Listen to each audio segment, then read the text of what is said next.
So global agriculture production, it's going to need to double by 2050. It seems super ambitious, but my entire panel here seems to think we can come up with some solutions on how we can meet that growing demand. So with me, you can see the panel behind you with all of their credentials. We're going to kick right in. We're going to start with you, Joseph, about how much does global production need to increase by 2050? How much numbers-wise? And what challenges do we face getting there? Yeah, thank you very much. Actually, it's a good way to start the discussion because agricultural production doesn't have to double by 2050. So this is a number that comes out of FAO, and it's one of the key numbers that FAO produces, just like the number of undernourished or the amount of waste or food waste that the world is producing.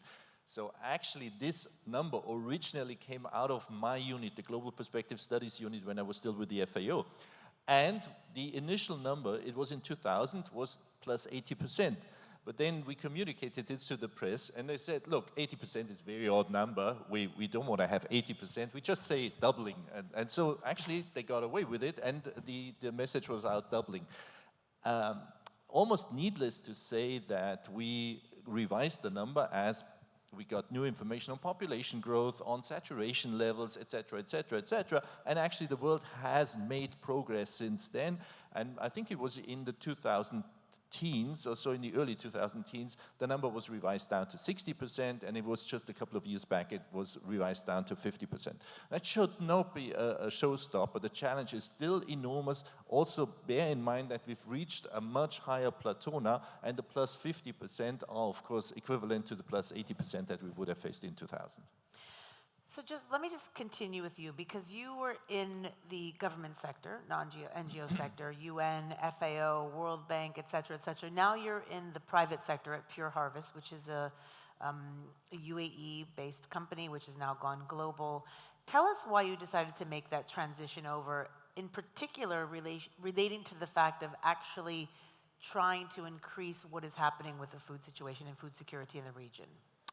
Yeah, actually, and I hope that's not misunderstood, the motto at the UN always is, do what we say, don't do what we do, but it's just to be taken with a grain of salt. Seriously, what I mean here is, it is, of course, a fantastic challenge to actually do what we at the FAO are normally preaching to the world to do. So this is a great opportunity to actually put in action what we come up with in our theoretical work and also in our practical work. And it's not so that we live in an ivory tower. We have constant interaction with the private sector, and I had interactions amongst many others also with the company I'm working for now, the Pure Harvest.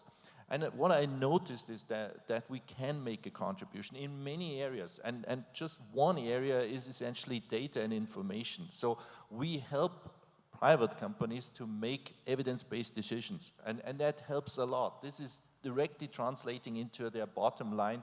This is profit relevant, and it's really important for a company. And that's one of the contributions where the UN can make significant change in the private sector.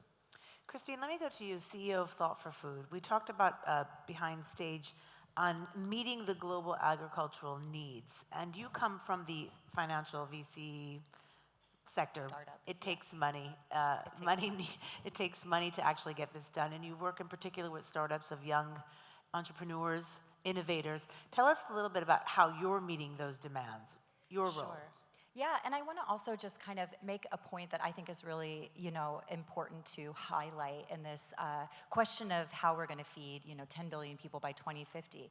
It's not just about yield increases. We actually need to be looking at nutrition and how we can increase the availability of, high quality nutrition in the foods that we are growing and consuming.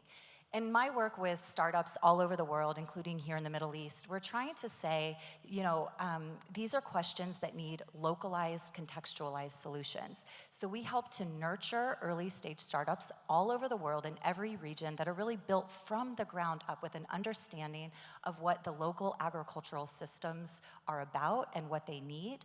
And then we help to propel those forward to get investments and get collaborations with leading industry players through global collaboration. So it's about local impact through global collaboration.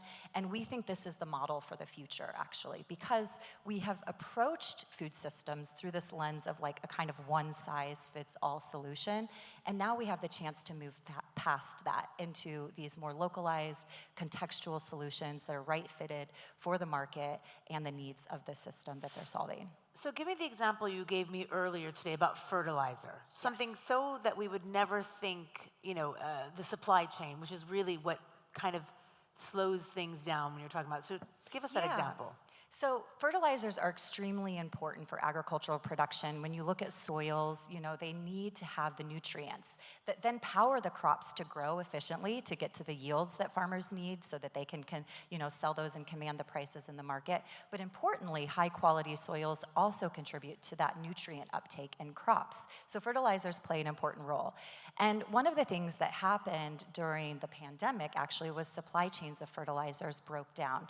And also due to the Russia-Ukraine conflict. And so what we saw was a resurgence of interest in building local supply chains for fertilizers, biological-based fertilizers. And it's been really interesting, to see that we can now look towards these biological inputs that are based on local biomass, local soil types, and that can contribute to, that productivity and nutrient gain that the world needs. And again, through this process of global collaboration, we're seeing, hey, I'm doing an algae-based fertilizer here in Colombia. I'm doing something in Indonesia. They can share knowledge and best practice and accelerate their individual efforts and avoid, inefficient duplication of innovation processes. And that's what I think the future is going to be about. So interesting. Henry, let me go to you, and I'll come back to you, Adri, because I have a few questions about energy and water nexus. Henry, you are a CEO of Agritecture. I'm going to let you explain that and tell me how your role plays into this global production of food. Well, I agree with the previous comments that were made that this question of producing, enough food or doubling it isn't the right way to think about it. Like Christine said, it's about quality, but it's also about reducing waste. And from that perspective, for us at Agritecture, it's about the localization of agriculture. So, when we look at urban societies, which we've become more urban, most of our food is consumed in cities. And yet, most cities in the world, 99% of them, have no policy to protect their food system. So we need to shift the policy framework and the entrepreneurship framework to say we need more farming closer to consumers, closer to where we live. This isn't just about localizing it for resilience benefits, which is one of the main benefits that we're focused on in Agritecture, is adapting to the inevitable shocks in the system that are going to continue, whether it's from pandemics or climate change. But it's also about saying, what makes a city smart? Is a city really smart without agriculture? Is a city really smart if we don't have a percentage of our population that has the capacity to understand how to grow food, how to build businesses around this?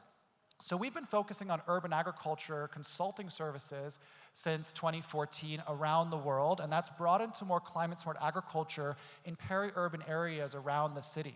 Or in the case of a country like the UAE, where you have very difficult climate conditions, how can we localize some of that food production to respond to the shocks that this country has already experienced? And there certainly will be more as temperatures rise and these shocks increase. So there's a lot of gaps to get there. We have to both develop the technologies for the future, the business cases, the policy frameworks, and we have to get young people motivated to be involved in this, to say, agriculture is a viable career. You can make a difference here.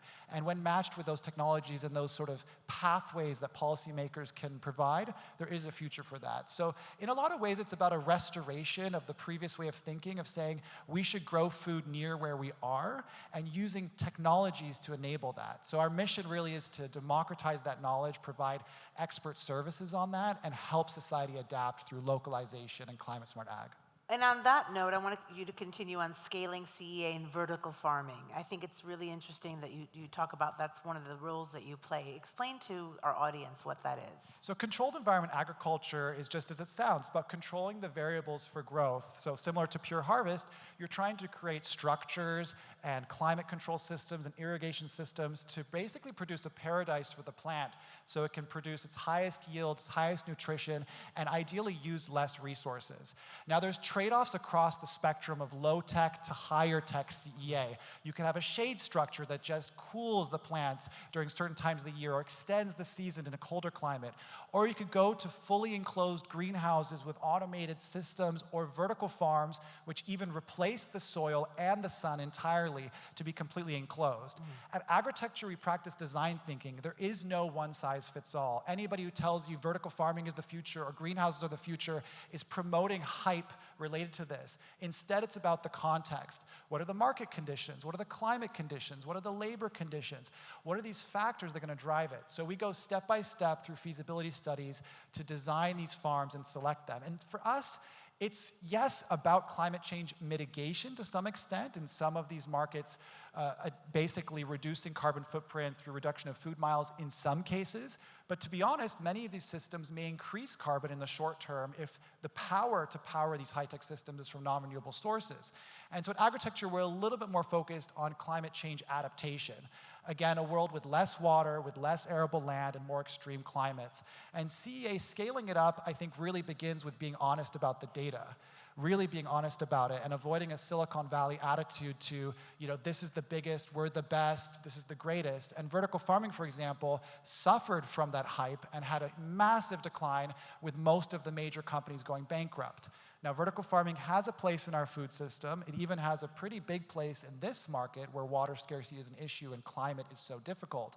But it really begins by being honest and looking at all these different typologies of interventions to adapt and picking the right ones for the context, and that is design thinking.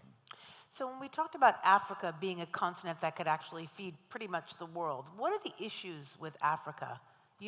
For me, yeah, I just got back from South Africa. I mean, I think, it's really about the skills development and also inequality in the system. Like we have a big issues with their inability to get the skills to engage with new technologies or even the investment to be able to make minor improvements to irrigation. The challenge in Africa and the opportunity is enormous. I mean, it's even so hard to put into one small answer, and it varies across the continent. But what I will say is that there is a will and an interest. But I think that it really is a different thinking. It's about smallholder farmers, and it's about small, specific technological interventions and skills. Again, really having to actually, we want to have this technified future where AI and tech and automation solves it. In Africa and most of our food system, it's about going to the farmers, visiting them, showing them. For me, I think it's about finding a champion farmer, picking that one farmer that's willing to take the risk, letting them lead, and then the other farmers will copy them. I think that's the greatest way to create that change. So the question is, who's going to make that investment? Who's going to really spend the time to do that? And I think it's in Africa right now, it's a mix of nonprofits and sort of larger government investments, but those have a lot of problems in actually being effective in the long term or at the pace we need. So it really is a huge opportunity, and to be honest, we've only done 5 projects in Africa, so we're just getting started there. Christine, you're shaking your head on something. Is there any involvement with your company in Africa? Have you? Oh yes, definitely. I mean, we've been working across the continent. I think the concept of appropriate tech really jumps to mind as you were saying. It's like not coming in with this one-size-fits-all, but really developing the solutions from the ground up, that are contextual to what the needs are. In my program, we actually have built a module in our acceleration program for startups called WTF, and that stands for Where's the Farmer? Have you talked to a farmer in your development process, and will the farmer actually use and pay for whatever intervention you're bringing forward? That's an important piece of the puzzle to consider. That's interesting. Adri, we often talk about the food, energy, water nexus. You've got decades of experience in the energy business. Your previous job was leading a key global player at AgTech. Explain to us now, and now you're in the water sector, explain to us the challenge for what we said, now I've been corrected, on doubling agriculture production by 2050. So we'll go with the 80% I think that we spoke of. What solution, what ideas do you think that need to be taken to enact these challenges that we face? Well, thanks, Kim. Actually, if you look at food, energy, and water, this nexus, which we call it, if you have energy, you can make water. If you have water, you can make food, which is more or less the basis for civilization. However, we're talking about agriculture here and actually increasing it with many, many percentages. Not many of us realize that 70% of all of the fresh water we use today around the world is being used for agriculture in the broader sense, so this including aquaculture and livestock. Excluding those, just crop irrigation, 60% of all of the water in the world is being used for this crop irrigation, which is massive. And I lived here in Abu Dhabi for a couple of years, and I've seen also the pressure on the system and the climate changes as we're seeing it. And from my point of view, if we are able to solve in smart ways some of the solutions around water, then we have, let's say, the basis of growing this agriculture as well. And I'm fully with you, Henry, on controlled environment agriculture. I've worked in what you might call the Silicon Valley of controlled environment agriculture in the Netherlands. There is a massive opportunity there. If you look at, let's say, medium to high-tech agriculture in a controlled environment, you might get up to 20 times higher yield per square meter. And you can easily reduce up to 90% compared to open field agriculture. So there are massive opportunities. We don't always have the capital across the world as is. We're talking about Africa. I was born in Africa. I know in many of these countries there is no money, so you might just have a piece of plastic to shield you from some of the rain coming down, pouring down on you. But particularly with all of the climate change which is hitting us, I believe the controlled environment agriculture is one of the pieces, as it will also reduce the water intake. Having said that, we need to look at this thing in a holistic way, and there are so many things we need to cover. The supply chain, so localization actually is very important.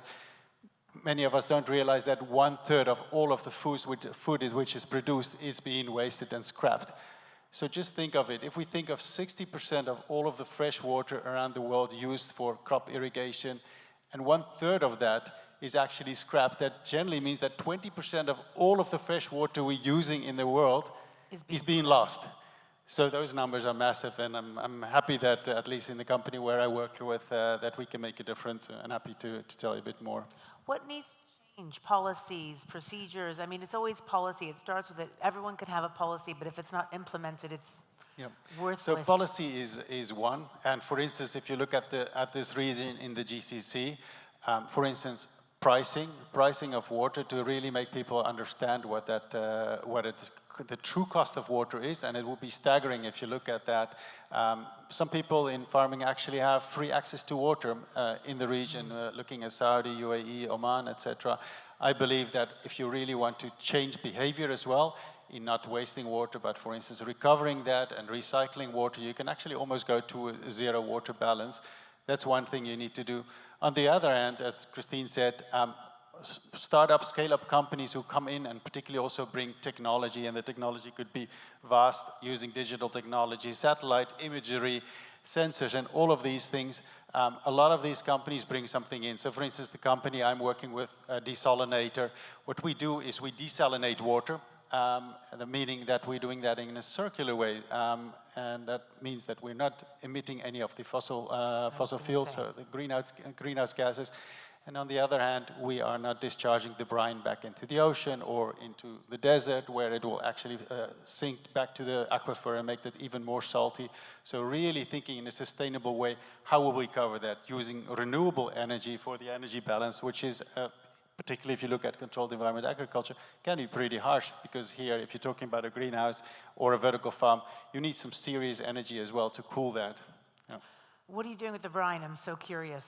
So we actually crystallize the brine. We turn it into a solid, which you can reuse in the industry across the board, even on your table, and then you can mine the minerals such as lithium and magnesium, etc. Interesting. I've always thought about that. I've done a lot of desalination stories and always thought, what did they do with it afterwards? Now, I'll tell you one thing, Kim. What we normally say, generally the expression is, it's a drop in the ocean. That's what we normally say. Well, you take some seawater in, let's say the more traditional reverse osmosis, take seawater in, take the brine and dump it back in the ocean. It's just a drop in the ocean.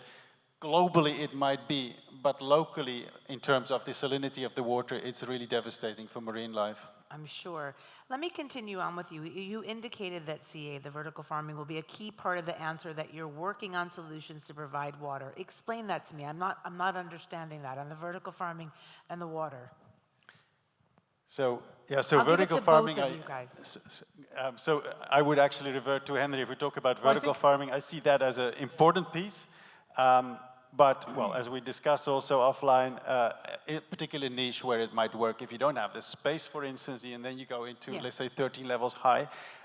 If you have some extreme conditions out there, for instance, massive heat, there it might make sense. If you're looking at the bigger numbers, I'm more of a believer in the greenhouse structure, because there you actually, if you're looking at feeding the world, that's where you get the bigger volumes from. Having said that, everything has got its place, Henry.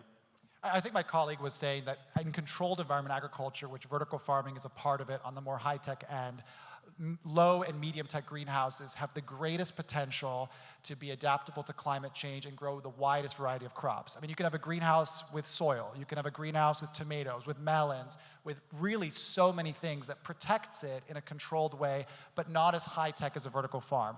Vertical farming is limited economically to a small range of crops, herbs, microgreens, leafy greens, maybe some small specialty crops. So whenever I talk to my clients that want to plant a vertical farm, I say, who is your customer that's going to pay extra for this product? And that is the business case for vertical farming, frankly.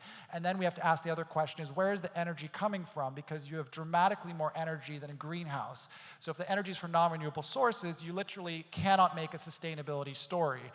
Coca-Cola hired us to analyze a greenhouse in New York, a vertical farm in New York, and compare it to a farm in California to account for the carbon footprint only, not a life cycle analysis. And the vertical farm across 4 out of 5 crop categories had up to 9 times or more carbon footprint than the farm from California. So when you see vertical farming companies saying, we reduced the carbon footprint by localizing the distance from farm to plate, they're not sharing the fact that they increased the carbon footprint by their energy sources. Now, they can be powered by renewable, but that depends on the market.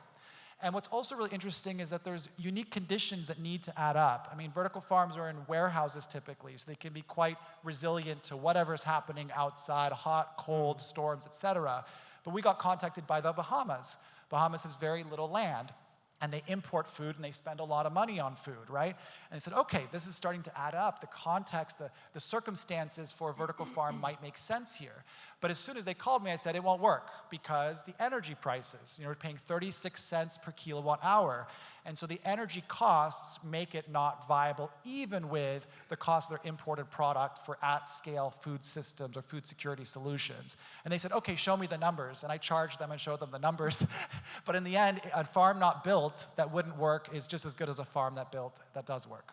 So it was cheaper for them to actually import in every single thing they needed rather than to build the farm. Exactly. And actually, we didn't do the carbon footprint analysis, but potentially could have a lower carbon footprint too. But the resilience question is there, right? So then you start to think about policy. Okay, how important is resilience to us? Okay, how important is it that we as the Bahamas have a percentage of our food that's resilient? Okay, great. Then maybe you could say a vertical farm makes sense and I might subsidize that energy. But what are we producing? We're producing leafy greens. So what level of our nutrition are we impacting with that? So instead, really, you should be looking at how can we farm what we currently have in a more efficient way. And probably that's going to be protected systems that are sometimes going to get damaged by hurricanes, that have a subsidy to replace those structures, they can be improved again, and just embrace that reality a little bit.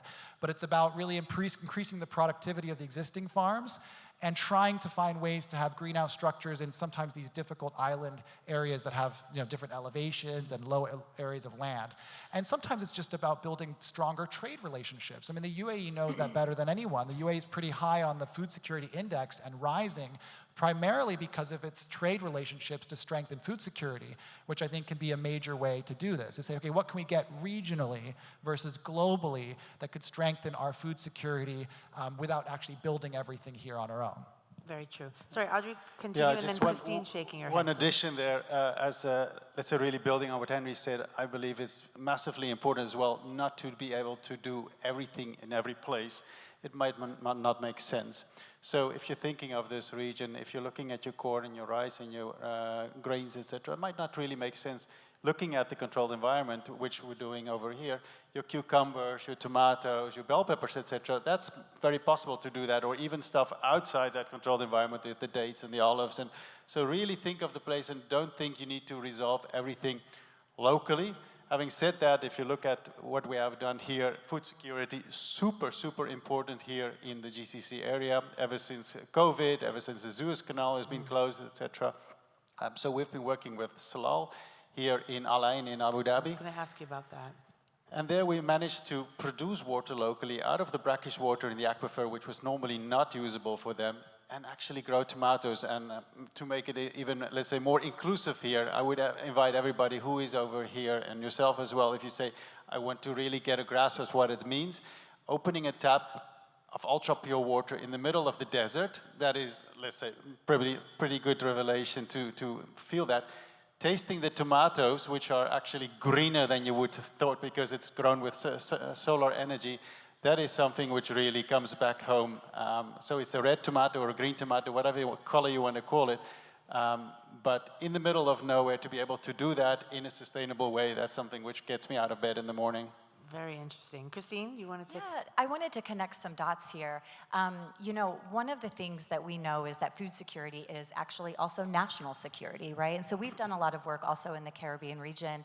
And, you know, resilience is the name of the game for that part of the world as well as many parts of the world. And, you know, in this kind of post-COVID, you know, new normal, post-globalization, some people are even saying world, we're seeing a resurgence of interest in bringing, you know, food security back into the agenda at a national level. And one of the interesting points is actually vertical farming. I completely agree with you that it's, you know, following, and you've done a lot of thought leadership on this around the Gartner hype cycle, and we had the big hype, and, you know, now we're in the trough of disillusionment. But vertical farming is still kind of this gateway to spark interest into agriculture. And unfortunately, agriculture is a loaded word. It has the word culture in it, and cultures are deep-rooted and very hard to change. And agri comes from agrarian, which is, you know, people of the land.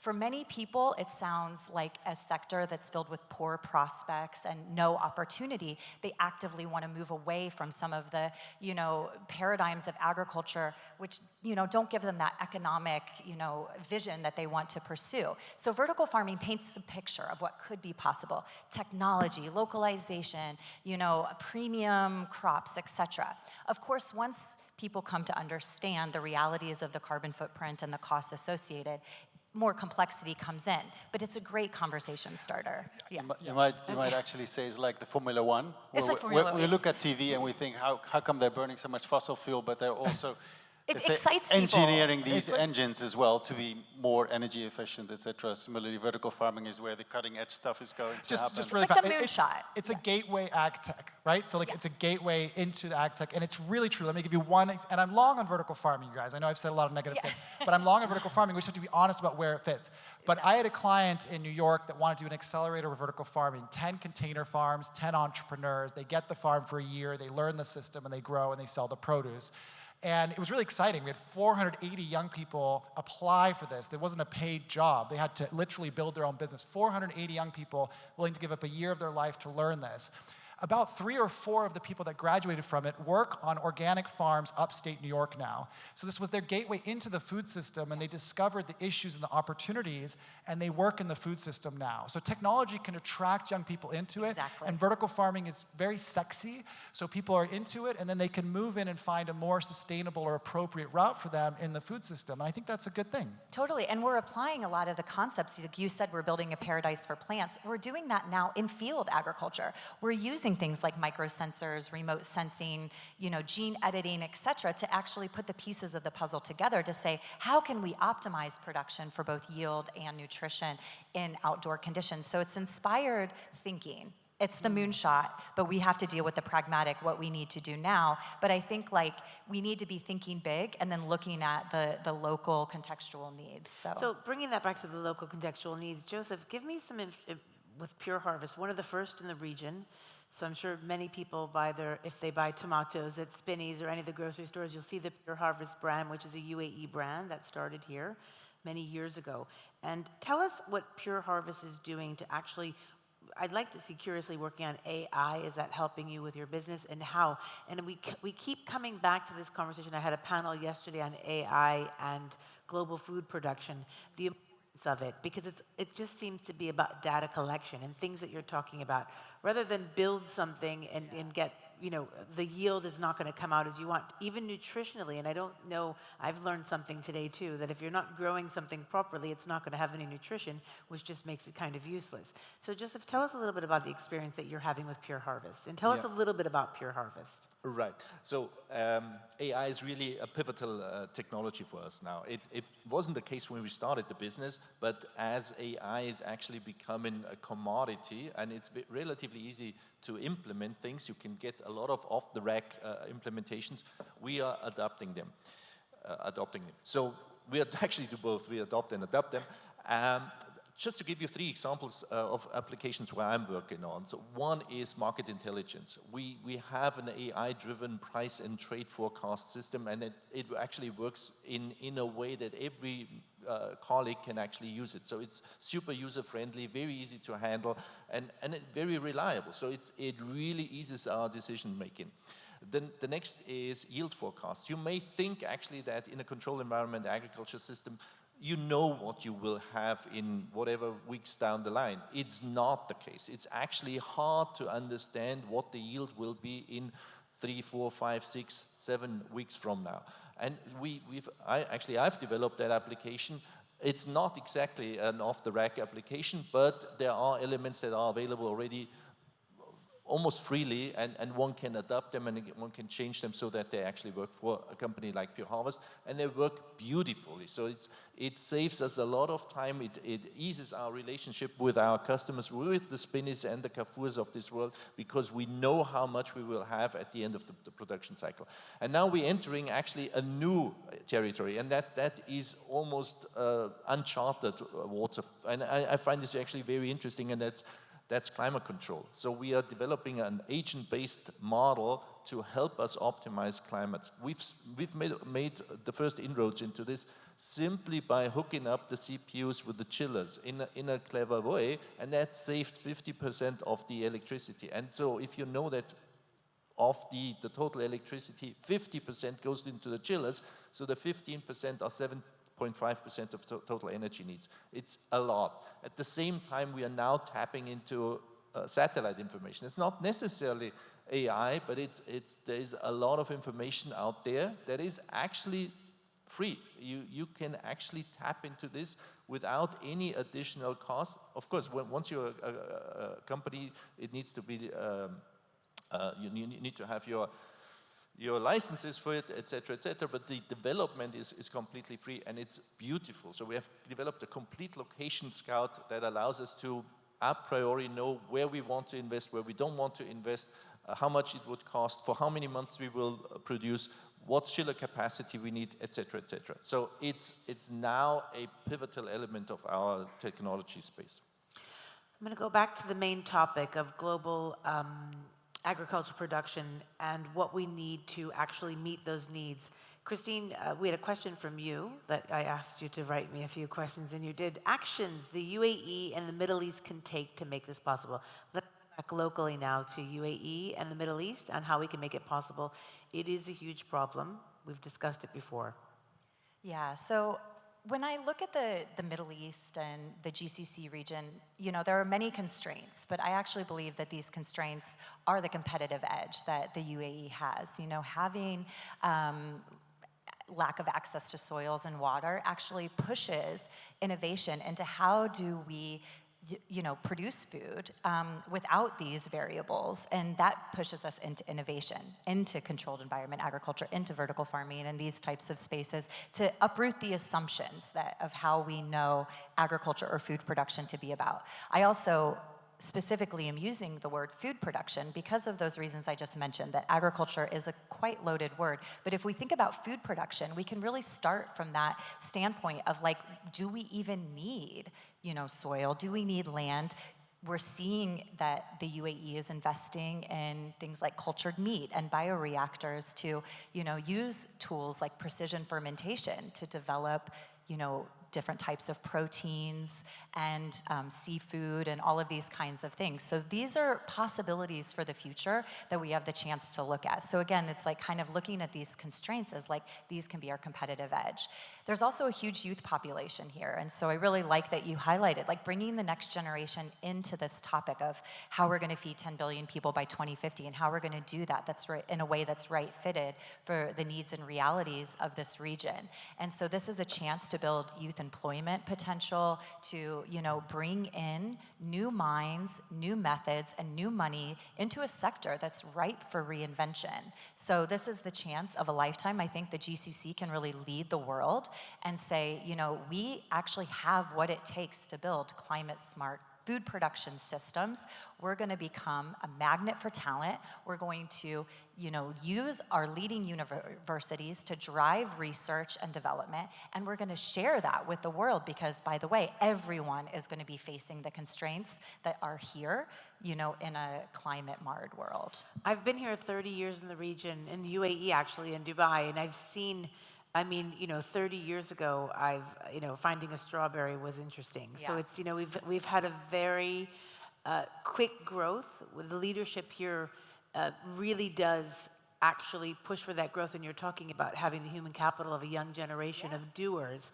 Yeah. And I think about a lot in this region. If I had to pick a few different countries in this region, we're looking at Saudi Arabia and the UAE. Totally. When you've got the human capital, but you also need the leadership to actually give you the green light to say, do it. Well, I just want to mention one other thing. I was a mentor in a program that was spearheaded here by an organization, a nonprofit called Gould, and it was a regenerative agriculture venture building program, and they worked with universities across the GCC. I was seeing some of the most cutting edge science and innovation coming from here. And again, I think that is something that we can continue to invest in and nurture and make this the beacon for the world for regenerative, climate smart, innovation powered agricultural systems. So Joseph was raising his hand earlier. Do you mind? Do you want to go on? Yeah. Yeah, I just wanted to reinforce the point that Christine just made, and actually she made it beautifully anyway. We are developing a technology stack today under climate change condition that will be the technology stack for the future. And this is really comprehensive. So it's everything from climate control to water saving technologies to AI, et cetera, et cetera. There's a complete stack. So the climate that we are facing today here will be faced by other regions, by semi-arid regions, even by Mediterranean regions in the future. So this actually affords this country an opportunity to export technology in the future. That has never happened here. The country was, in that regard, always a technology importer. Now there's an opportunity to actually export technology in food and agriculture. And with that, of course, have a new source of economic income and diversification for the area. So I think it's a golden opportunity. This area could be the new Netherlands for climate change agriculture. Take it easy, Joseph. These are fighting words now. We got Adri, we'll give this to you because there's always this friendly rivalry between Germany and the Netherlands. I want to build on two items here, as you said. One is indeed the youth. I think a lot is also to do with education, and we see, I've got kids who are, let's say, grown up already. The way they look at things and the view of sustainability is already a lot different than the way we were raised. But that also means that you need to educate the youth, but also the consumer on what is normal and what is not. So we talked backstage also about whatever avocados. Do you know that if you buy 1 kilo of avocados, it's 1,000 to 2,000 liters of water? So just think of whether you want to eat 5 of them or 1 might be enough. And do you want to eat, let's say, the strawberry you love? Is there something of a seasonality you need to adhere to, or do you think I need to do that 12 months a year? The other thing about the region and the leadership the region can take here, I see that demonstrated. So something which I was extremely happy about is something called the X Prize, which is sponsored by Mohammed bin Zayed Initiative. So this is Silicon Valley-based prize organization, which is looking at, again, my hobby, water scarcity. And they actually have underwritten the biggest prize contest in the world ever.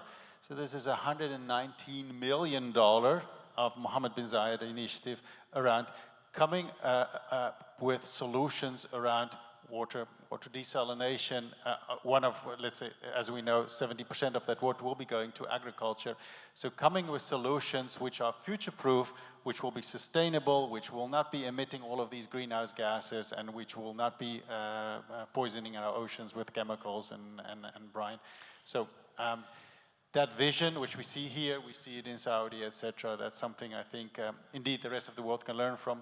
NEOM, similarly, I've been there, it's unbelievable what they're trying to do there, but under the most harsh conditions in the world, to try to build an industry, including agriculture. If it works there, if it works here, it's certainly going to work in Portugal and in Spain and in Mexico and the US. You gave me an idea with the avocados. I think this is an idea if the DIWA people are here. In the grocery stores, you can have, like, when you buy something that has calorie intake and fat intake, you could actually have a little sign saying, you know, this avocado. I mean, I'm sure the avocado people will not be happy, but I think it's a really cool idea that could be, this avocado took 8 liters of water to make, or something of that sort. I think that'd be pretty interesting. By the way, the same applies, of course, to meat. Meat has a massive, massive impact on the environment, as and when we're moving to more plant-based diets and algae, etc., as you mentioned. Particularly the younger people have a better understanding of this and what the impact is on the world. And sorry, Henry, we'll let you go. Yeah, I've been consulting public and private clients in the GCC for 10 years on this topic, so I really have a couple thoughts to share. I mean, the UAE can and probably will be the leader for this. I agree with that. And there's some steps really being made in the right direction. And sector across sector, the UAE has diversified and led. And agriculture is still not there yet, but can get there. And I'm so, so excited about that. But there's some critical things that need to be done in no particular order. The one that I'll mention is the existing farms. So we have about 30,000 family farms across the UAE. So we see a lot of announcements of big, new, high-tech farms, but these farms are subsidized and overusing water and pesticides and primarily producing dates, which we all love, but are not necessarily contributing to food security.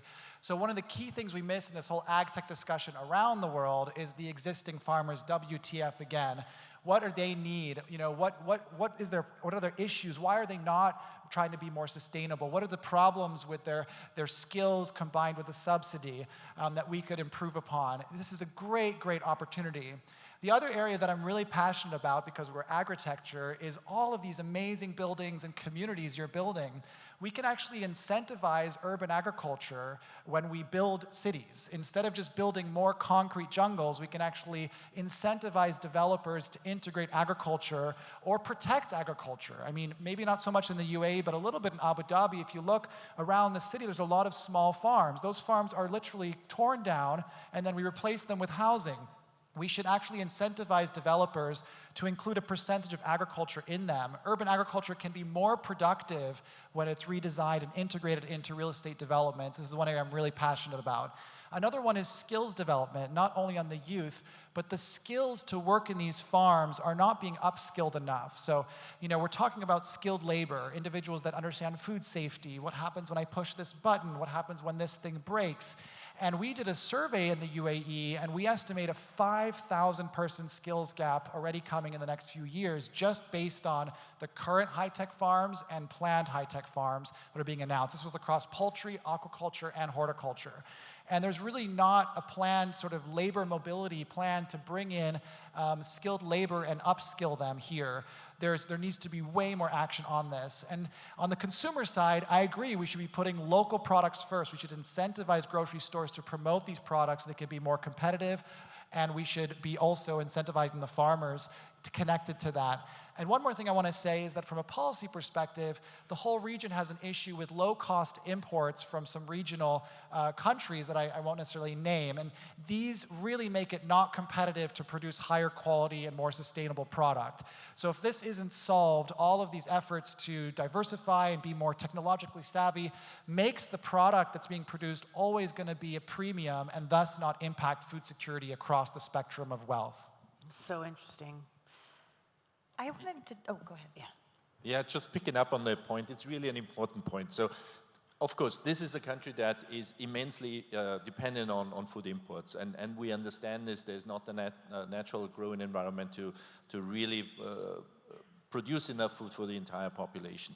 However, the country, as it was just mentioned, is making itself very dependent on one supplier. And this one supplier produces already, in at least for the first semester of this year, 95%, or the imports are 95% coming from this country for tomatoes, 99% for eggplants, 80% for cucumber, 80% for lettuce, etc., etc. And so in the context of the geopolitical tensions we are facing, that is a great challenge. And it's not ubiquitous in the region. It's the same in Oman and Qatar, but it's not in Bahrain, Kuwait, and in Saudi. Interesting. Christine? I wanted to build on the point around kind of skill building and capacity building, because I think that there's a concept in innovation called leapfrogging, and it basically is like you can go to best in class, technologies and solutions bypassing incremental innovation. A great example is how many parts of Africa went straight to 5G, whereas I was just in London a couple of days ago, and I mean, you can barely get a signal. 3G. So that's an example of leapfrogging. And I think sometimes, places like UAE, I was just in Mexico, I think there's a chance really to leapfrog when it comes to food systems innovation. And on that concept of capacity building, it means taking a new approach. And so, I've worked in agriculture my whole life. I grew up on a farm. And, there's this concept of extension where governments and universities come and train farmers on what technologies to use and what interventions to use. But oftentimes they're lagging about what is really available and possible, because that's the view that startups have and innovators have. And so that's something that's on my mind more and more, is like, how do we connect the dots and break through some of the parochial thinkings? Because, oftentimes these smallholder farmers don't know what is possible on their farm and what could be possible with their date byproduct, which, by the way, I was just with a startup actually here from the GCC that's using date waste to power precision fermentation. They're using date waste as a feedstock into precision fermentation to create, cheeses and other types of proteins. So that's a new opportunity. And so when it comes to capacity building, I guess my point is, it's not just to teach the status quo. It's not just to build capacities in what we know now, but to teach people to ask questions. What if we could produce avocados with 50 or 60% less water? What if meat doesn't have to be unsustainable? Then you open your mind to new possibilities that could be possible through innovation. And that's the opening act to creating change and transformation. Of course, we need to be pragmatic about what's available here and now. But I think with the next generation, if we want to invite them into this sector, we need to show them there's so much potential for innovation, for you to come in and ask your questions and to look at things in new ways and to uproot the assumptions that we've been living by for decades. This is a sector ripe for reinvention, so let's ask new questions, just like they've done in software, like they've done in every other disruptive industry. It's time to disrupt this sector too. So we have about 8 minutes left, and I'd like to turn it over to my panel on, and I hope you're up for this challenge. You're in charge of this. You can decide how we're going to meet growing agricultural needs by 2050, again, with the number being wrong. I'll give you each about 40 seconds to decide. This is your open domain, a blank slate on how you would do it. And we'll start with you, Henry, and we'll move back this way. We're talking about one main action? You have one main action each on how we're going to meet growing global agriculture needs by 2050. Okay, let's solve this problem. Okay, so I would say a like massive investment in the next generation. I'm talking about schools with ranges of agriculture in them that is used to teach all science, technology, engineering, and math in a hands-on way. I'm talking about partnerships between schools and farmers. I'm talking about policies that encourage people to work in the sector like the Netherlands did, where they make it a more viable career. I'm talking about data that students can engage with at a young age to understand markets, agribusiness, food supply, where the risks are. If you surveyed 1,000 baby boomers, 1,000 millennials, and 1,000 Gen Z, you would see that as you get down to the younger population, there's more skills with technology and far less skills with gardening. We are hopeless to be able to adapt to these issues if we don't empower the next generation with the maximum amount of tech plus agriculture skills. That's what I would do. So we need to have like a cool TikTok farmer who's going to actually motivate. We are the cool TikTok farmers, actually. We've We met are them. the cool- We're here. We're a little older, but we're working on it. Adri, can we get your... Yeah, well, in this ideal world, what I would look at is in an holistic approach in terms of what makes sense where the supply chains play a massive role, particularly because of the food waste in the supply chain. If it takes you weeks to get something from A to B and you get stuck, you have to throw it away. So we're looking at, through that lens towards a very local for local solution. What can we do here locally for this market, which is locally? And to that actually fits my hobby horse. There's nothing as local as getting water. We're not tanking that around the world like we're doing with oil or any of the other commodities. This is something which needs to be resolved in every place where you are locally. So that's my take on it. Interesting, interesting. Christine? I mean, I'll double down on Henry's point. In our next generations, we have the largest youth population of all time, the most entrepreneurial, tech-savvy, and entrepreneurial generations that the world has ever seen. That's a massive force for innovation and change. So I couldn't agree more. It's like, how do we bring the challenges that we face at a planetary level into the mindsets that these next generations naturally represent? And then the other point I would make is just connecting the dots. We need to break out of silos of, farming and technology and, internet connectivity, and actually work across disciplines, across generations, across cultures, more collaboration that's paired with action. I call it collaboration. I like to make up words. But those two things are what I would say to intervene and make a difference for food security for the future. Interesting. Joseph? Yeah, I think a good answer to the question requires to look back on what happened in the past, what worked in the past, and what didn't work in the past. So why do we actually feed more and more people, and we actually feed them better? Because we invested in technology, we invested in science, we invested in innovation, and that was the first green revolution. It really allowed to bring down poverty rates, undernourishment rates at unprecedented speeds. So in 1970, we still had nearly 2 billion people undernourished. Today, it's 710. It's still stubbornly high, but there was enormous progress. And the progress really came from higher yields. If you look back and you disentangle where the incremental production came from, 80% came from higher yields. And higher yields are just more investment in better breeding, of course, better irrigation, but more fertilization, etc., etc. So it was a technology package that did work, but it did not work in the way we actually would like to see it working today. So a green revolution was good, but what we need today is a doubly green revolution. So it really needs to be sustainable. And what we should look into are all the technologies that are allowed to get rid of all the mistakes that we made in the past in probably using too much water and using too much fertilizer, and replace all of these inputs with technology. So moving away from growth by transpiration to growth by inspiration. That is actually the key for the future. And control environment agriculture is an integral part of that strategy. So it's I don't want to say everything looks like a nail only because we have a hammer, but here in the region, it's really so that CA agriculture is an important and an integral part of the solution. Thank you so much for my panel. This was so interesting. I hope our audience learned a lot. I know I've learned a lot about how agriculture and farming is actually kind of cool. And I think that we need to get the youth generation involved in it. And I thank you all. Agriculture. Agriculture. There you Cool. go. Agriculture. Thank you all so much. I hope you enjoyed the conversation. Thank you to my amazing panel. You guys were amazing. Brilliant.